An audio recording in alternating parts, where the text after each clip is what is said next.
Big breakfast news, 7:05. Back to Johnny and Helen. Thanks very much, Phil. You're welcome. I think so. Do you know, someone's made me an espresso this morning. I think they've put the powder in the cup. Sorry, I just took a sip of that. How are you this morning, Phil? I'm all right. Yeah.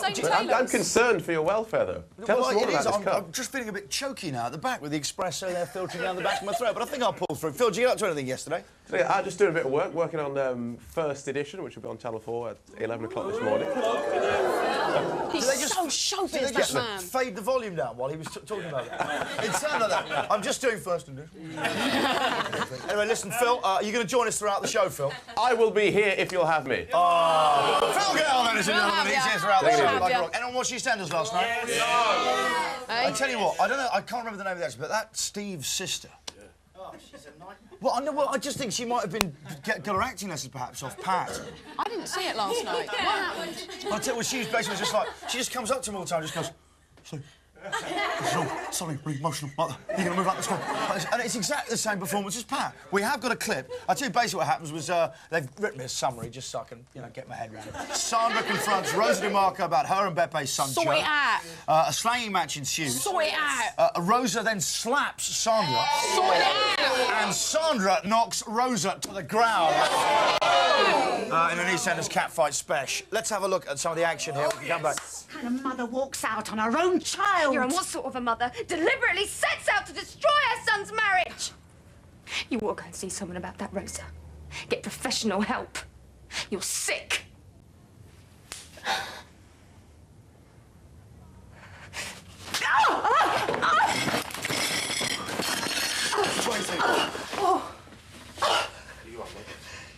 Get her out!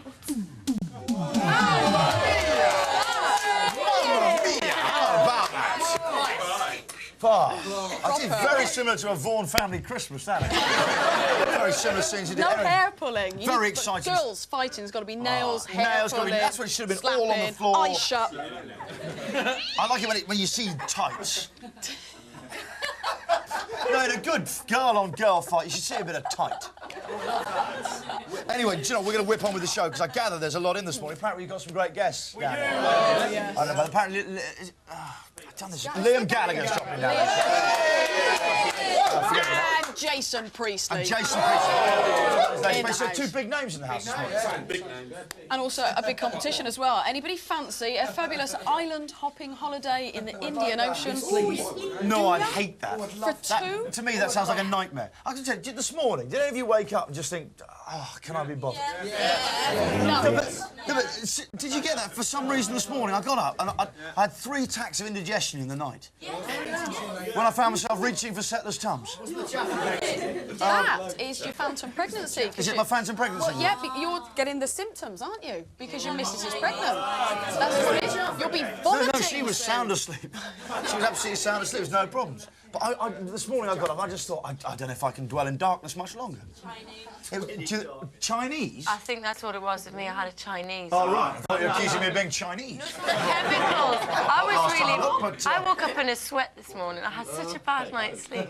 Did you not? Yes, very strange. Did you get a bit of indigestion? But we'll not go there again, shall we? Did you have Settlers' Tums? Did you use anything? I had Deflaton. Did you? Yes. But did you all feel that this morning as well, that it suddenly feels really midwinter and a very bleak time? Well, hopefully the nation's probably feeling that as well, so let's cheer them up with the promise of a holiday in the Indian Ocean. Here we go. Player competition? Oh, what a lovely pair, and you and a friend could be heading to the beautiful island of Mauritius. Your prize includes return flights, 5 nights half-board hotel accommodation, including free land and water sports, travel insurance and spending money too. One winner must be over 18 and both must hold valid passports and visas. You must be able to travel before June 2000. For your chance of winning, just answer the following question. Sandra Bullock starred in which fast-moving action thriller? Was it A, Speed, B, On the Buses, or C, Chitty Chitty Bang Bang? And call 0900 144 7744 with your answer. Hello there. But did anyone else feel that this morning? Yes. Exactly the same. Miserable. Yeah, odd, isn't it? Anyway, the 20th century was littered with classic conspiracy theories. The assassination of JFK, the disappearance of Lord Lucan, and, of course, the television career of Ainsley Harriott.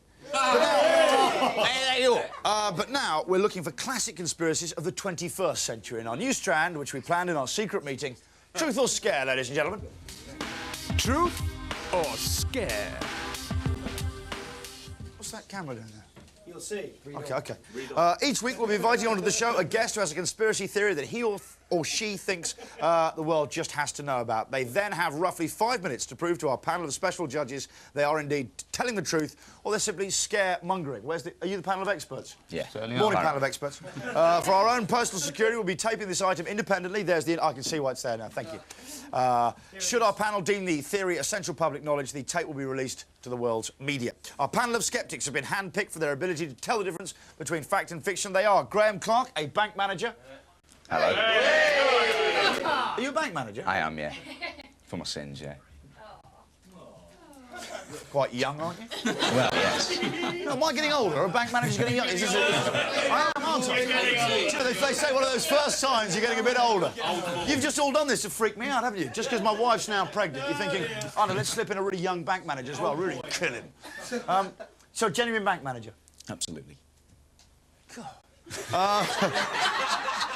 unbelievable. And Paul Fennick, an insurance broker. Now, that is insurance... That's OK.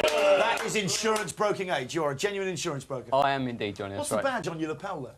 Oh, actually, I'm glad you mentioned that. That is Sergeant Cancer Care for Children, which I've been asked to wear by one of my housemates today. Thank you very much, Paul. There we go. What badge are you wearing for charity, Graham? Unfortunately, I'm not, no, because I'm... Of course you're not, you're a bank manager. OK. So, in both their jobs, the panel are faced with people telling them lies and fabrication on a daily basis. They work in banking and insurance. Do you think you're skilled in the art of spotting a phony voice? Oh, absolutely. Sorry, men? Definitely would Definitely? say so. Definitely, What are yeah. things you look for in a phony? An underwriter, normally. An underwriter? It's all in the eyes. It's all in the eyes. How about that? We want you today to decide whether what you're about to hear is the truth or a scare, OK? It's very simple. Please welcome today's prophet of doom, Dr. Patrick Dixon, author of The Island of Bole, ladies and gentlemen. There it is. Morning, Patrick. Welcome to the show. I'll just get in the plug for your book here. This is The Island of Bole, a book based on gene warfare, which he believes contains more fact than fiction. OK. Dr. Dixon, first of all, establish your credentials, please. OK, I'm a medical doctor. I'm often on the news commenting on things like the cloning of Dolly the sheep, genetically modified food and things like that. I've written 10 books on the future. I'm a fellow of the World Economic Forum. I'm a lecturer at the London Business School. OK.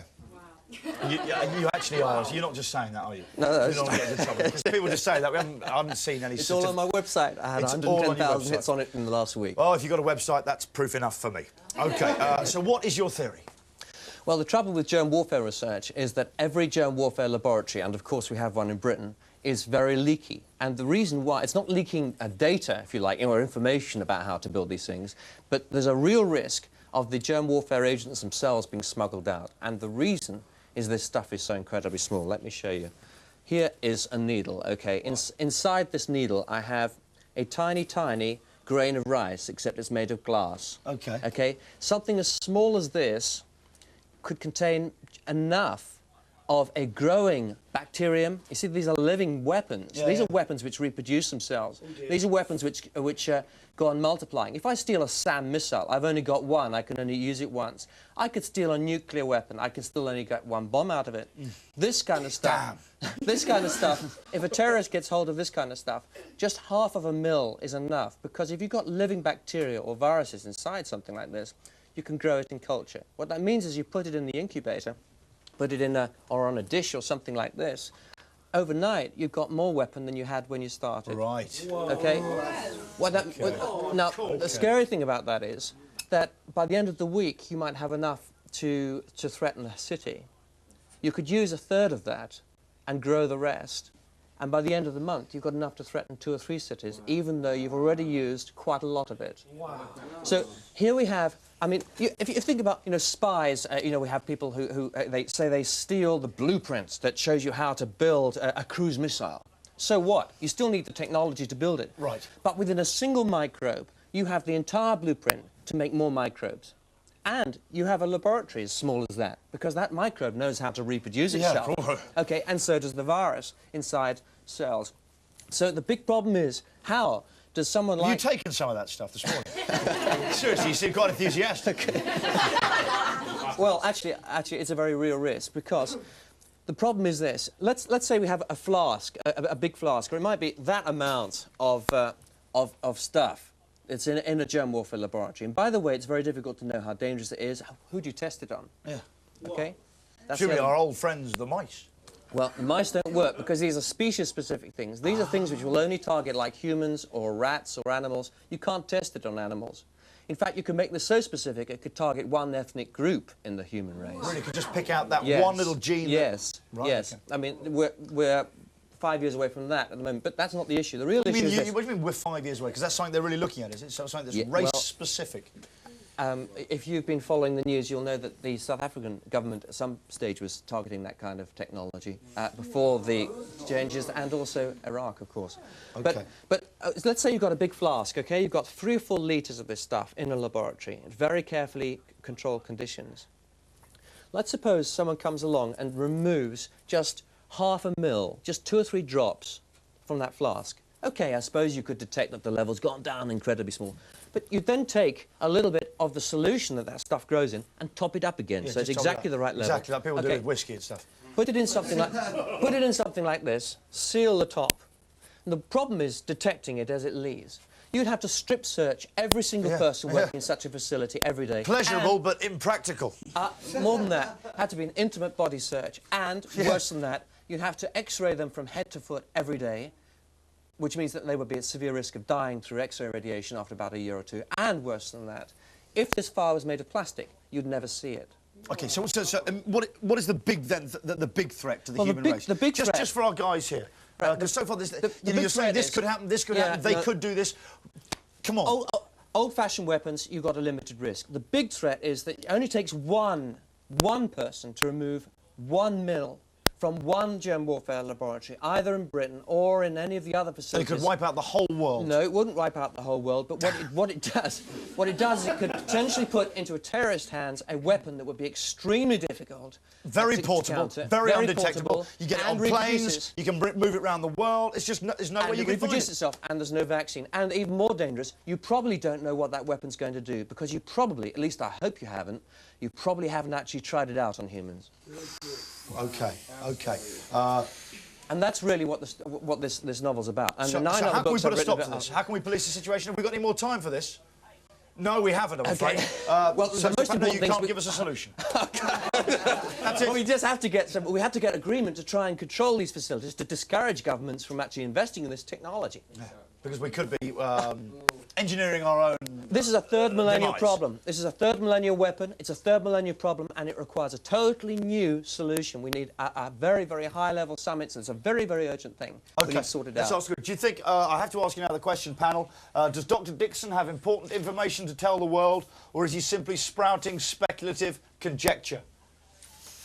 Ooh, he sounds pretty scary to me. Yeah, OK, well, let's see your signs. If it's split, we'll ask the crew. Truth! So there you go. Do you feel in any way prouder? Not prouder, but I know that most of your viewers at home will be as worried as I am. OK, thank you very much, Dr. Patrick. It's very nice to have you here. Thank there you we very go. much. You're watching The Truth on The Big Breakfast, but who's watching you?